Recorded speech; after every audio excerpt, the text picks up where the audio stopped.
आज इस मेरी जन्मभूमि में, मेरी कर्मभूमि में समाजवादी पार्टी द्वारा राष्ट्रीय अध्यक्ष माननीय अखिलेश जी के निर्देशन पर लगाई गई इस पीटीए बैठक में इस कार्यक्रम की अध्यक्षता कर रहे घाटमपुर विधानसभा के सम्मानित अध्यक्ष आदरणीय राजू वर्मा जी, इस कार्यक्रम में उपस्थित लोहिया वाहिनी के पूर्व राष्ट्रीय महासचिव भाई बंटी यादव जी, इस कार्यक्रम में उपस्थित हमारी महिला प्रकोष्ठ की सम्मानित जिलाध्यक्ष बहन अर्चना रावत जी, इस कार्यक्रम में उपस्थित पिछड़ा वर्ग प्रकोष्ठ के सम्मानित जिलाध्यक्ष आदरणीय शिव सिंह पाल जी, इस कार्यक्रम में उपस्थित भाई लोहिया वाहिनी के सम्मानित जिलाध्यक्ष आदरणीय विजय यादव जी, जिला पंचायत सदस्य बहन सोमवती सखवार जी, आदरणीय द्रौपदी पाल जी, कल्पना द्विवेदी जी,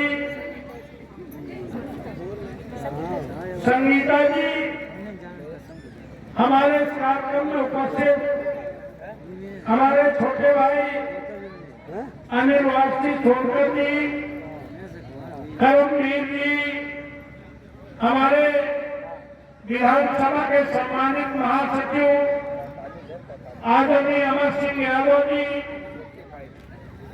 SC/ST प्रकोष्ठ के सम्मानित जिलाध्यक्ष आदरणीय रंजन पासवान जी, सम्मानित मंडली के प्रधान, मंच पर बैठे सभी सम्मानित साथीगण और जिन लोगों ने भाई इस कार्यक्रम के आयोजक संयोजक भाई सैरू सोनकर के आह्वान पर, मेरे निवेदन पर आप लोगों ने इस कार्यक्रम को भव्य बनाने का काम किया है। वो सभी युवा साथियों का मैं इस मंच के माध्यम से उनका हार्दिक स्वागत करता हूं, वंदन करता हूं, अभिनंदन करता हूं। भाई बंशीधर यादव जी, भाई बबलू दिवाकर जी, मोहम्मद आजम जी, मोहम्मद मुशर्रफ जी, सौरभ यादव जी, सूरज यादव जी, अनिल कुशवाहा जी, शिवचंद्र यादव, मनीष यादव जी, जितेंद्र यादव जी, नौशाद जी, असलम भाई, छोटे सिद्दीकी जी, अवधेश शर्मा जी, राघवेंद्र यादव जी, मोहम्मद उमर जी, हिमांशु जी, जय दीपक यादव जी, जय ठाकुर जी, मनोज जी, लोकू जी और भी बहुत सारे लोगों ने इस कार्यक्रम को सफल बनाने में अपना योगदान किया है।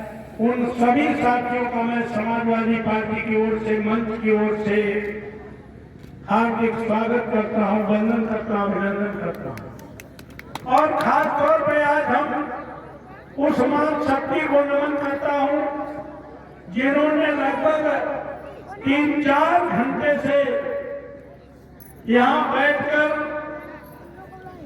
जो पीटीए बैठक को सफल बनाने में अपना योगदान किया है, उन माताओं बहनों का मैं इस मंच के माध्यम से आपका हार्दिक स्वागत करता हूं, वंदन करता हूं, अभिनंदन करता हूं। हमें लगता है पहली बार ये माताएं होंगी जो समाजवादी पार्टी की बैठक में, पीटीए की बैठक में आने का काम किया होगा। मैं इसलिए इनका धन्यवाद करता हूं। साथियों, मैं आज कुछ कहने से पहले कहना चाहता हूं कि अगर इस देश में बाबा साहब अम्बेडकर नहीं पैदा हुए होते तो मैं इस शहरों में रहने वाला, आपके बीच में रहने वाला, आपका बेटा, आपका भाई, आपका साथी उत्तर प्रदेश की सबसे बड़ी पंचायत में और देश की सबसे बड़ी पंचायत में दो बार करने का मौका मिला। अगर इस देश में डॉक्टर अम्बेडकर नहीं पैदा होते तो हम प्रधान बनने का सपना भी नहीं देख सकते थे।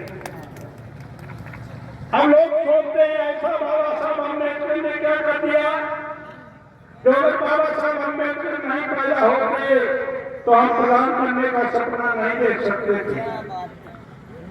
आपको मालूम हो कि बाबा साहब अम्बेडकर कठिन परिस्थितियों में उच्च शिक्षा प्राप्त करके इस देश के पहले विद्वान, विश्व के पहले विद्वान, भारत के संविधान लिखने वाले, नारी को सम्मान, दलितों को सम्मान देने का काम जो बाबा साहब अम्बेडकर ने किया है वो इस धरती पर न द्वापर में हुआ है, न त्रेता में हुआ है, न सतयुग में हुआ है।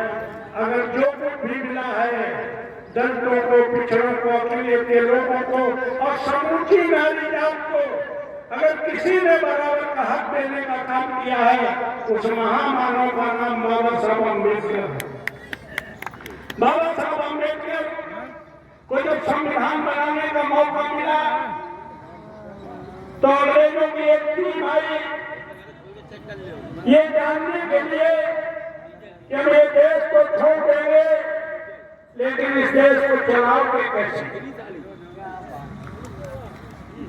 तो ये टीम बाबा साहब अम्बेडकर ने क्या कहा था, उन्होंने कहा था उनका समाज जग रहा है इसलिए वो सो रहे हैं, हमारा समाज सो रहा है इसलिए जगने का काम कर रहे हैं। अंग्रेजों को ये बड़ा असर हुआ, उन्होंने सोचा जब एक व्यक्ति पूरे समाज को जगाने का दावा कर रहा है तो निश्चित तौर पर इस देश के लोग जगेंगे, हमें ये देश छोड़ के जाना चाहिए। बाबा साहब की कोर्ट के सामने भी उन्होंने चुनौती रखी कि हमने इस देश में 250 बहिष्कार इसलिए किया कि हम काबिल थे, तुम नाकाबिल हो, इस देश को कैसे चलाओगे। तो बाबा साहब अम्बेडकर ने कहा इस देश को कोई व्यक्ति नहीं चलाएगा, ये सामने जो संविधान रखा है, ये सामने वाली कुर्सी में जो भी बैठेगा वो इस देश को चलाने का काम कर लेगा। तो बाबा साहब अम्बेडकर वो जब संविधान बना करके 26 नवंबर 1949 को भारत के प्रथम राष्ट्रपति राजेंद्र प्रसाद को सौंपने का काम किया, उससे पहले जो एक इशू पर पूरी कमेटी में बहस हुई, यहाँ के तथाकथित लोग कहते थे हमारे सामने सबसे बड़ी अगर कोई चुनौती है तो काबिलियत की चुनौती है। काबिलियत की चुनौती है तो काबिल लोग वोट डाले, काबिल लोग नेता बने, काबिल लोग देश चलाए। जानते उन्होंने कहा काबिल कौन होते हैं, ये बात इसलिए बता रहा हूं कि बड़े होने पर दलित समाज की हमारी माताएं बैठी हैं, उन्होंने कहा काबिल 3 लोग होते हैं। आज भी 75-76 साल बाद भी काबिल 3 होते हैं। कौन काबिल होते हैं? या तो जो सबसे पढ़ा लिखा हो वो काबिल होता है कि नहीं होता है? क्यों भाई? तो बाबा साहब के सामने रखा कि वोट देने का अधिकार उनको हो तो कम से कम BA पास हो। बाबा साहब अम्बेडकर ने कहा अगर ये नियम पास हो गया कि वोट देने का अधिकार BA पास को हो जाएगा तो हमारे समाज को तो पढ़ने का अधिकार नहीं है, तो ये फिर प्रधान बनने का सपना भी नहीं देख पाएंगे। बाबा साहब ने कहा ये हम आपकी शर्त नहीं मानेंगे, तो दूसरी शर्त उन्होंने रखी कि वोट देने का अधिकार उनको हो जो कम से कम 200 बीघा खेत वाला हो, यानी जमींदार हो। बाबा साहब ने सोचा कि हमारा समाज तो ज्यादा भूमिहीन है, अगर ये भी नियम पास हो गया तो कोई प्रधान बनने का सपना नहीं देख पाएगा। बाबा साहब ने ये भी शर्त नहीं मानी, तो तीसरी शर्त रखी कि वोट देने का अधिकार उनको हो जो मिल मालिक हो, फैक्ट्री मालिक हो। बाबा साहब ने यह भी शर्त नहीं मानी, अगर ये 3 शर्तें मानने के पीछे बाबा साहब अम्बेडकर कहते हमें देश का प्रधानमंत्री बना दो, हमें तीनों सत्य मानते हैं, तो बाबा साहब को प्रधानमंत्री बन जाते, फिर राजा रामपाल कभी प्रधान बनने का सपना नहीं देख पाते। बाबा साहब कहते हमें इतना पैसा दे दो कि हम देश के नंबर 1 के अमीर हो जाए। बाबा साहब तो अमीर हो जाते, लेकिन फिर कोई भी व्यक्ति यहाँ बैठा प्रधान बनने का सपना नहीं देख पाता। फिर कोई भारत में नेल्सन मंडेला पैदा होता जो 30 बरस जेल में रहता, संघर्ष करता, फिर सबको वोट का अधिकार दिलाने का काम किया। वो बाबा साहब को पैसे से नहीं बिके, पद से नहीं बिके, और भारत में किसी भी जात धर्म के पैदा होने वाले व्यक्ति को एक वोट का बराबर का अधिकार दे करके प्रधान से लेकर प्रधानमंत्री बनने का अधिकार देने का काम किया। हम उनके दिए हुए वोट की कीमत न समझने के कारण इन पंचायतों में कच्ची दारू कच्चा वोट, पक्की दारू पक्का वोट, मुर्गा दारू घर भले का वोट, नगद पैसा रिश्तेदार का वोट। हम ये बात इसलिए कह रहे हैं कि जो मौजूदा सरकार है वो पावर और पैसे के बल पर सत्ता में बनी रह करके बाबा साहब के संविधान को समाप्त करने का कुचल रखने का काम कर रही है। इसलिए हमारे राष्ट्रीय अध्यक्ष माननीय अखिलेश यादव जी ने कहा, साहब समाजवादी पार्टी के प्रत्येक नेताओं से कहा कि जाइए गाँव में लोगों को सजग करने का काम करिए, सचेत करने का काम करिए। ये पावर और पैसे के बल पर सीबीआई ईडी का डर दिखा करके इस देश को संविधान बदलने का काम कर रहे हैं। ये देश की आजादी दिलाने वालों के करोड़ों लोग कुर्बानियों को नकारने का काम कर रहे हैं। ये तो मना कर रहे हैं कि आजादी 15 अगस्त को नहीं, आजादी 2014 में जब मोदी जी आए तब मिली। अभी मोहन भागवत ने कहा कि हमें वो आजादी नकली है, असली आजादी हमें 2022 में मिली जब राम मंदिर बना। ये लोग आजादी को नहीं मानते हैं, ये लोग भारत के संविधान बाबा साहब के संविधान को नहीं मानते हैं। अमित शाह ने इसीलिए पार्लियामेंट के अंदर डॉक्टर अम्बेडकर अम्बेडकर अम्बेडकर कह करके जैसे नाराज आदमी होना अपमान करने का काम किया। उसके लिए अगर किसी ने संघर्ष किया है तो इंडिया गठबंधन के राहुल गांधी, और उत्तर प्रदेश में एक ही नेता है, उस नेता का नाम माननीय अखिलेश यादव है। इसलिए गाँव पंचायतें लगा करके लोगों को सजग करने के लिए, सचेत करने के लिए पीटीए बैठक लगाने का काम किया है। तो मैं आप लोगों से कहने आया हूँ कि बाबा साहब अम्बेडकर ने केवल वोट का अधिकार नहीं दिया, प्रधान से लेकर प्रधानमंत्री बनने और बनाने का अधिकार नहीं दिया।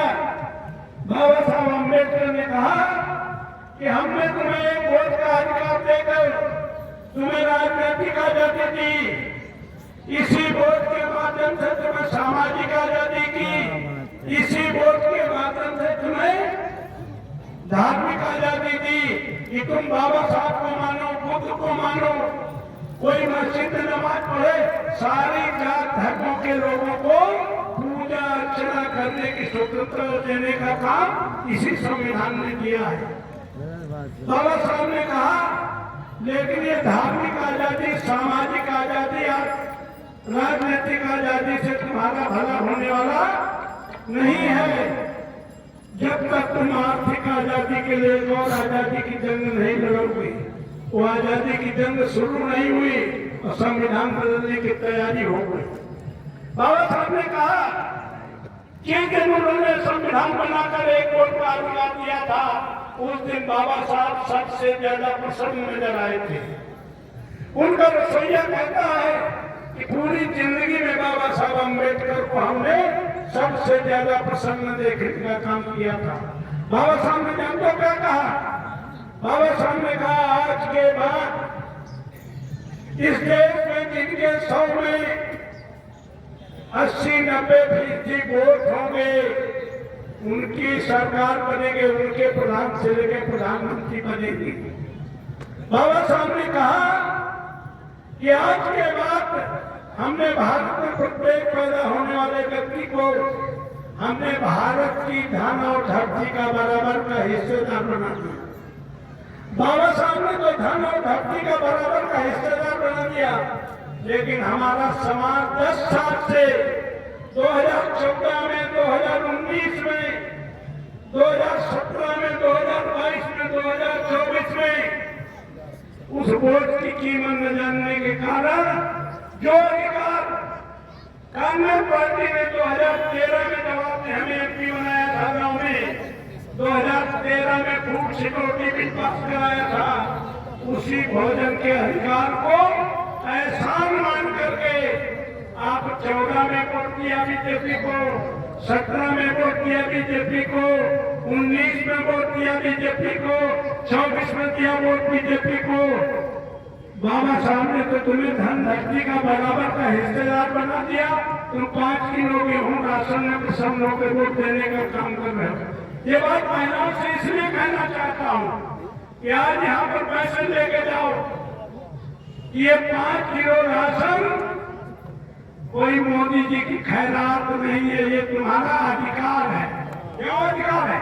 क्या है? क्या है? अधिकार है। ये 5 किलो राशन की जगह 10 किलो देने लगे, 1 किलो दूध देने लगे, 1 किलो देसी घी देने लगे। इसको अधिकार समझ के खाने की जरूरत है, इसके बदले वोट देने की जरूरत समझी कि नहीं? अगर इसी चारे में फंस गए, अगर इसी चारे में फंस गए तो अभी हमारे शुक्ला जी कह रहे थे, तुम्हें पता है ये गुजरात से बहलिया आए हैं, इन्होंने हमारा आरक्षण खत्म कर दिया, नौकरियां खत्म कर दी, पूरे देश में सरकारी नौकरियां खत्म कर दी, पूरे देश की संपत्ति अदानी अंबानी को बेचने का काम कर दिया। इसलिए आज हम फिर कहने आए हैं 27 के चुनाव में अभी कुंभ का मेला मना रहे, पूरे देश के लोगों को स्वर्ग भेजने का काम कर रहे हैं। इसलिए कोई नया चारा फिर लाए, इसलिए माननीय अखिलेश यादव जी ने कहा भाई साहब गाँव जाइए, दलितों को, पिछड़ों को, अकलियत के लोगों को और जिन्हें संविधान और लोकतंत्र पर विश्वास है वो सभी लोगों को होशबंद करने का काम करो। तो मैं तुम्हें इसलिए बता रहा हूँ कि बहलिया जो आता है वो जाल बिछाता है कि नहीं बिछाता है? क्या बात है। बहलिया आता है, जाल बिछाता है, दाना डालता है, चिड़िया फंसती है कि नहीं फंसती? वैसे तो 14 में, 19 में, 17 में, 24 में फंस चुके हो। हम आपको कहने आए हैं कि बहलिया आएगा, दाना डालेगा, फंस मत जाना। फिर कोई नया दाना लाएंगे तो बहलियों को हमारा जैसा आदमी चिड़ियों को मिला तो उनको समझाया कि बहलिया आएगा, दाना डालेगा, फंस मत जाना। चिड़िया समझ गई, यही गाना गा रही थी। बहलिया ने तो सोचा कि अब लगता है पुराने वाले दाना से फंसने वाले नहीं है, तो उस दाने में चमकीला वर्ग लगा दिया और वो दाना फैलाया और फिर जाल बिछाया, चिड़िया फंस गई और उसी जाल में कह रही थी बहलिया आएगा, दाना डालेगा, फंस मत जाना। तो फिर किसी नए चारा में, फिर किसी नए आश्वासन में कि 15 लाख आएंगे, 2 करोड़ नौकरियां मिलेंगी, किसानों की आय को दोगुनी हो जाएगी। ये नए आरोपों में फंसने की आवश्यकता नहीं है। इसलिए आपसे कहने आया हूं कि आप लोग गांव-गांव, गली-गली जाइए, अपने नाते रिश्तेदारों को बताइए कि बाबा साहब का दिया हुआ अधिकार है। और अगर ये पीडीए के लोग इकट्ठे हो जाएं तो आपके बेटे ने 2005 में पार्लियामेंट में एक याचिका दाखिल की थी। उस याचिका को उस हिसाब से अगर पीडीए की सरकार बन जाए तो इंसान को इंसान के सामने हाथ फैलाने की जरूरत न बोले। बाबा साहब का आर्थिक आजादी का सपना पूरा हो जाए। हमने 2005 में जब एमपी बने 4 में, हमने पार्लियामेंट में पूछा कि देश में कितने मतदाता हैं और कुछ मतदाता सकल घरेलू आय से नेशनल इनकम पर कितनी है।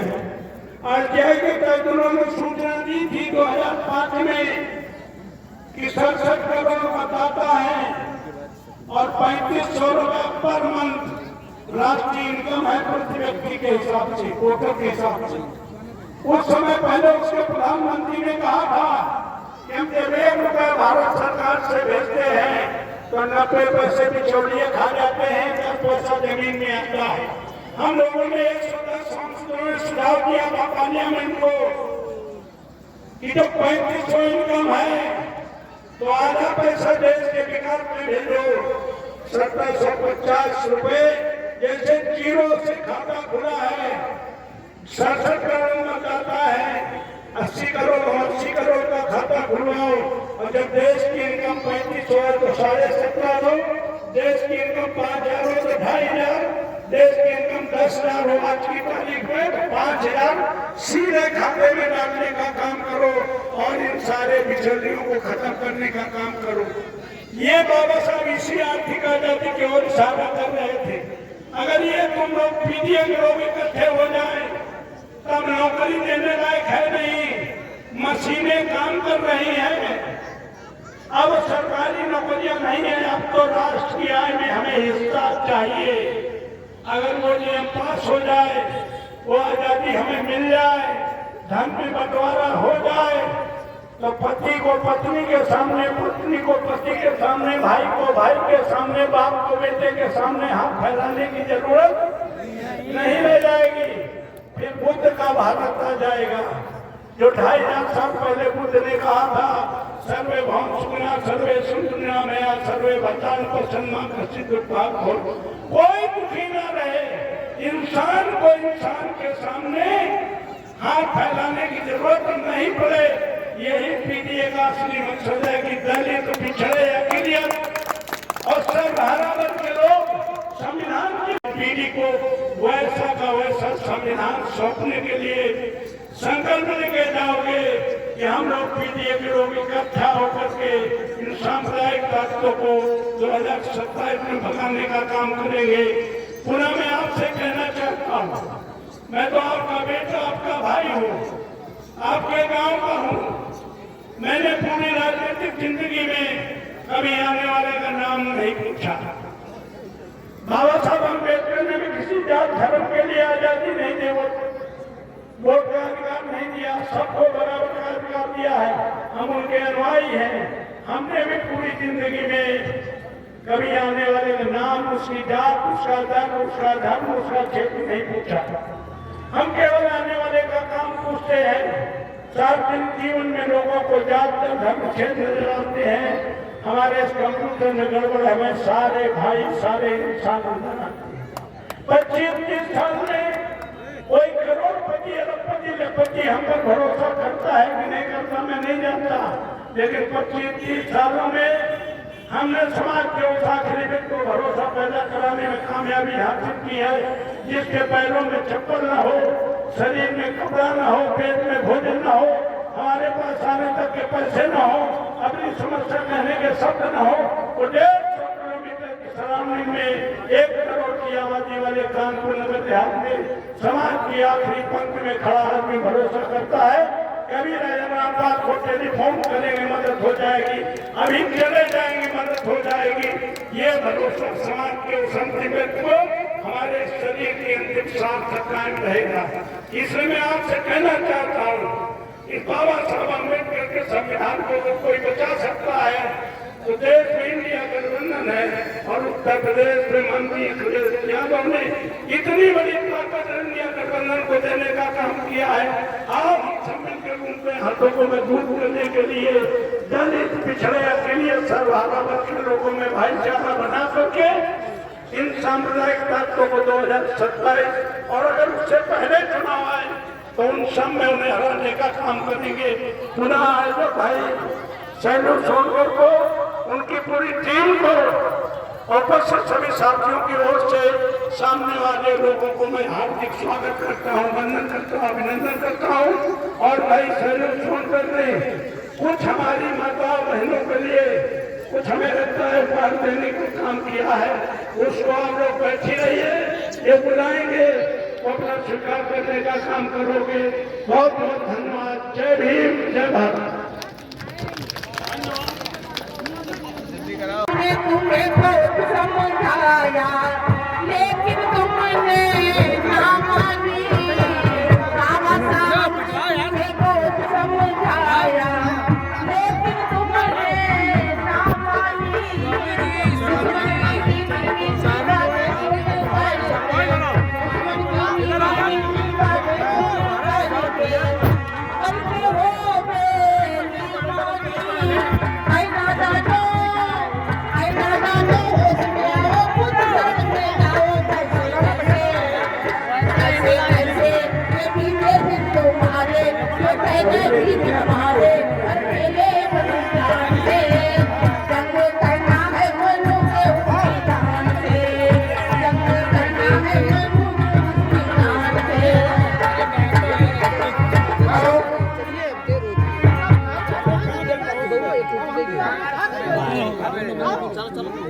अब कार्यक्रम आगे बढ़ाओ यार।